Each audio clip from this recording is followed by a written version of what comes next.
Marshebedwani ye wo hodom eye chese frempon na be na watchi mienu ni na jehwenhwe bi ma ne homene so wo dwom hodom ma ne stores ahodo bi ehyehye no panyina fa ato ho so a wo stores ahodo ehyehye no wode akade bi akoma wo se wanye no fa mfiri wo adwuma se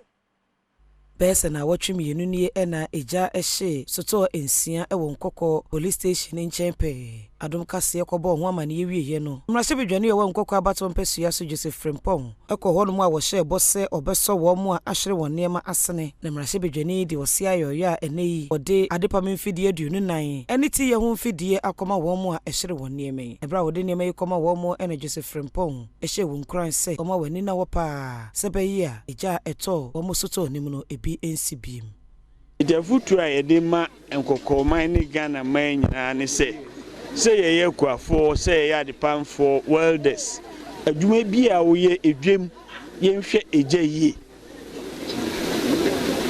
se yanye careful na ye nyina be ye cost 90 ochina obeba na illegal connection no munni naked fire ye janu ye ndum no na baby ahyi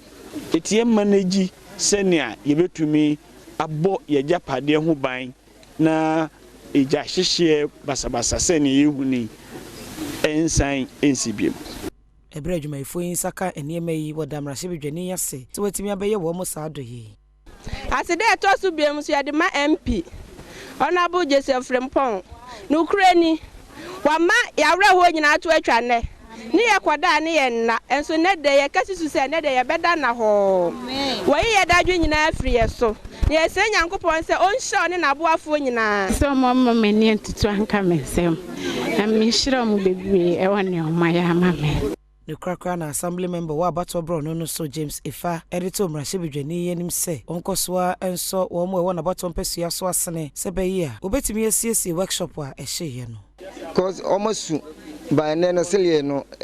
ye nyina mi am assembly man me so mani age enti mesre Oliver Twist ni ask for more ka ye besre MP ye hwe